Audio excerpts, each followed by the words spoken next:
So, welcome to another episode with the farmer. So, we started a video on how to start a goat farming in 2025. So, we have an expert here who is taking us through if you want to start goat farming in 2025. If you have not watched the video, the part one of this video, the video is going to be in the description of this video. So, let's continue from where we stop. So, let's talk about diseases in goat farming. What are main diseases and how can someone actually prevent it if someone wanted to start a goat farming in 2025? The breed of goat we are talking about here is the West African dwarf, predominant in southwestern Nigeria of Africa. So what we are saying now is this West African dwarf have been selected to be trypanotolerant. Okay. They have been breeded that way. Naturally. What is trypanotolerance? It means they are they are resistant to trypanosomiasis. Okay. And trypanosomiasis is being caused by SSS fly. SSS fly is very predominant in this region because it is a humid region. Okay. So trypanosomiasis affects cattle a lot. Yes, it affects cattle a lot, but it cannot affect West African dwarf goats because they have been selected and breeded in that way. Okay. So now, then another thing is another vaccine that is very important you need to get for your farm is PPR. I've said in the previous video that the first thing first, once you want to start your goat farm, you need to get your stock from a very good farm. Okay. So once you have good stock, you will not have problem. And there will be a less problem when it comes to...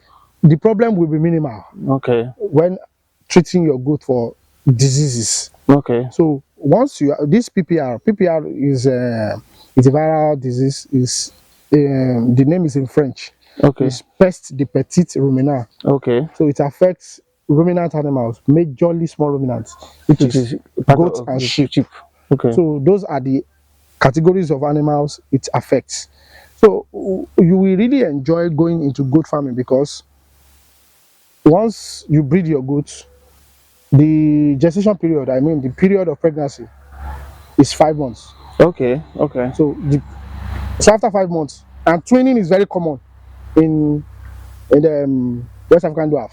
It goes back to twins. Okay, and let's talk about that gestation period. How can someone actually maximize it? That means someone can rear goat can give birth twice in a year. That's it. Okay. It can give birth twice in a year if you manage them properly. Okay. If you manage them properly, and once it's kids, because the gestation terminology for goats is kidding. Okay. So once it kids, after 5 months now, the kids can attain sexual maturity. Wow. So it will be ready to breed. To breed again. So what I mean is this: 5 months for gestation period. So once that kid it give birth to is up to 5 months, that kid has reached sexual maturity. To also give birth to. So let's say someone has one goat, one female goat. This let's say beginning by January. So it is expected that maybe matured one by, let's say, on the by May, it will definitely give birth. So what you are talking about in animal science, we call it flock projection. Okay, flock. Okay. There's actually a calculation and formula for that. Okay. That we can use to project in the next 4, 5, 6, 7, 10 years the number of animals. Okay. If you start with this particular number of animals, the number of animals you will have on your farm. Okay, can you just tell us some littles about the little? Let's say you have 10. I would have loved to. But okay, maybe to say much because but I will need a board because it is calculations. It is calculation. Maybe we'll talk about that later. Maybe in another video. Okay, so now let's continue about this thing now. We're talking about diseases. Yes. So now treating another, let me quickly, sorry to cut it short. Another disease that is also predominant in goats is mange. Mange, okay. Mange, it affects them on their skin.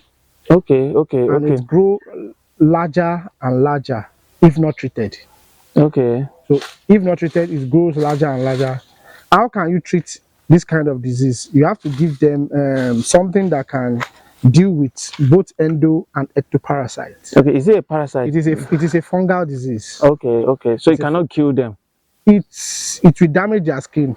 Okay. It will damage their skin, and when you want to, the purpose of rearing this goat is to do business, Yes. to maximize profit. When you bring a goat that is mange infested to the farm, to the market, people will know the market value will reduce, of course, automatically. So you need to take kind of diseases, and disease can spread, so you have to take care of that mange. Okay. So they have several drugs you can use for mange, some in form of injection, some in form of powder, some in form of lotion that you can apply to their body. Okay. So let's talk of technology, which is artificial insemination in goats. Is it possible to also practice artificial insemination in?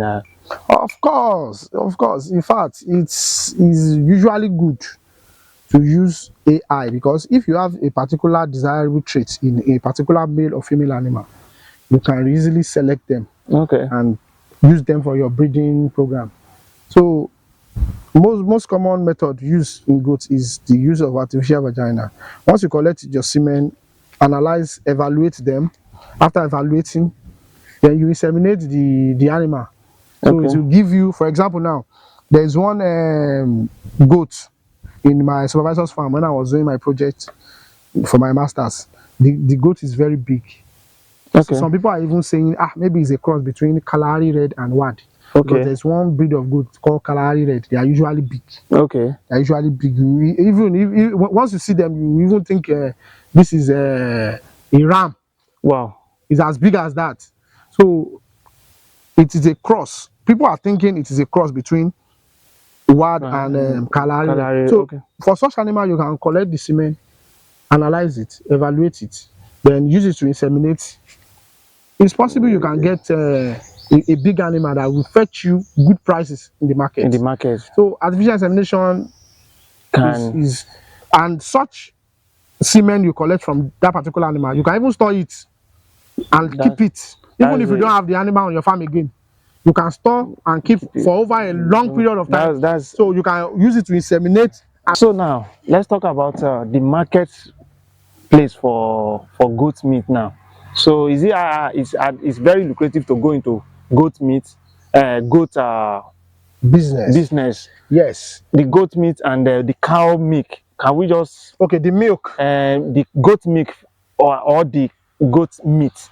Okay, milk or meat? Yes. In Nigeria, people are not really exposed to what goat milk is, and actually, nutritionally, it is more nutritious when compared to cow's milk. Okay. But people are really are more used to cow's milk that they are saying, goat. What do you want to do with goat milk? But it's highly nutritious and beneficial for the body. But when compared to cow's milk, some people they are lactose intolerant. Yes. That it means they cannot digest the sugar in the milk. Yes. Why not let them try goat milk first and see if they can actually digest it? Because those people that are lactose intolerant, they cannot consume milk. They won't be able to consume any milk. But why not let them try goat milk first and see if there won't be complications. So, and goat milk is also good for people that have indigestion. Okay. It's also good for them. People that have ulcer. Okay. Goat milk is good for them. Now, let's talk about the meat. When we compare goat meat and cow's meat, many people know this. When they go to Bukateria, goat meat is more food cafes. Yes. Goat meat is goat meat is more preferable and expensive and more expensive because of the juiciness, the flavor, and the tenderness. So people will prefer to pick goat meat over just that over beef, of course. And let me quickly say this on this channel: the meat of goat, because most people don't know this, the meat of goat is called chivon. Chivon. Okay. Chivon. Okay. That's the name of the goat meat. Chivon. Yes, chivon. Okay. So thank you so much for this information. So don't forget to like this video, subscribe to our channel, and don't forget to share this video. So till we come your way in our next video. Thank you, and see you in our next video.